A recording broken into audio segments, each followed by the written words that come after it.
Éxodo capítulo 25. En este capítulo Dios ya le da orden a Moisés de construir el tabernáculo.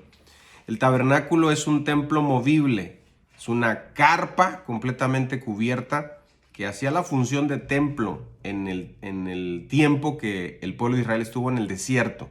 Ahora, es interesante que Dios empieza a ordenar los muebles que iba a haber en el tabernáculo. Y precisamente aquí en este capítulo se habla de esos muebles, ¿no? Bueno, primero, lo que quiero enfatizar, el propósito del tabernáculo era tener como una morada de Dios en el pueblo. La idea era que Dios viviera, digámoslo de esa manera, exclusivamente en este lugar, en un lugar específico, en donde podría venir el pueblo a encontrarse con Dios.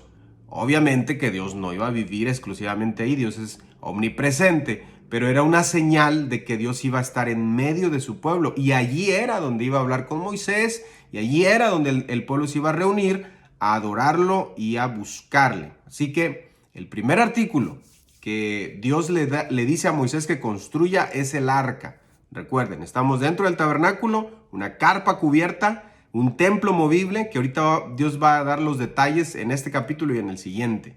Pero lo primero que Dios ordena que va a haber en ese tabernáculo es un arca. Más tarde se le llama el arca del pacto o el arca del testimonio. Este fue un artículo o mueble muy importante asociado al tabernáculo, ¿no? Está inspirado en el trono de Dios. En esta arca, desde esta arca del testimonio, Dios iba a hablar. De hecho, el propiciatorio, que era como la tapa del arca, que también aquí se menciona, repito, la tapa era el propiciatorio, donde estaban los querubines, ¿verdad? Así entrelazados, ese era el propiciatorio. De allí dijo Dios que iba a hablar desde ese propiciatorio, de lo que estaba encima del arca. Es interesante que Dios le dice que dentro del arca Moisés va a poner este testimonio, o sea, las leyes. Es la primera instrucción de poner. Después vamos a ver que Dios le pide poner otras dos cosas más en capítulos siguientes. El otro artículo, otro mueble que Dios le pide hacer es la mesa del pan de la proposición. En Oriente, la mesa siempre es el símbolo de compañerismo. Así que Dios le estaba recordando a su pueblo que esa mesa de la proposición o de la presencia de Dios está siendo el ejemplo de que su presencia quiere un compañerismo con su pueblo y con todo el ser humano, ¿no? Pudiera llamarse también pan presencia. El pan es necesario para la supervivencia, y el vínculo era un recordatorio de que la comunión con Dios era igualmente necesaria para el hombre como el pan. El otro artículo que Dios le pide hacer a Moisés en este capítulo es el candelero. Ya dije que el tabernáculo era una carpa completamente cubierta. No entraba agua, no entraba luz. Así que lo único que iluminaba el tabernáculo iba a ser este candelero. Y otra vez puede ser que el simbolismo sea la luz que la presencia de Dios trae a su pueblo.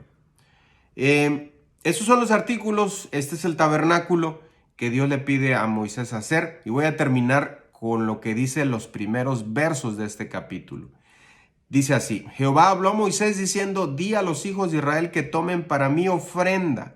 De todo varón que le diere de su voluntad, de corazón, tomaréis mi ofrenda. Dios pudo haber hecho este tabernáculo y estos muebles con su poder, así como abrió el Mar Rojo, así como les entregó el maná, así como hizo que saliera agua de la roca. Sin embargo, es interesante que en esta ocasión ahora Dios pide que le traigan, y ya no lo leí, pero ahí dice que traigan oro, traigan plata, traigan telas, y Dios les da una lista a Moisés. Lo interesante es de que Dios pide que sea voluntario y que sea de corazón. Tiene que ser por voluntad propia. Dios no está interesado en ofrendas obligadas o manipuladas. De hecho, en el Nuevo Testamento, Pablo dice también que cada uno debe traer lo que propuso en su corazón. Y luego dice, esta es mi ofrenda. Es decir, no es para Moisés, no es para ustedes, es mi ofrenda. Y así es como Dios ha gobernado siempre, con nuestra ofrenda, que es nuestra vida primeramente, y después con todos los recursos que Él nos da y que le ofrecemos de nuevo a Él, porque de Él es la tierra y su plenitud.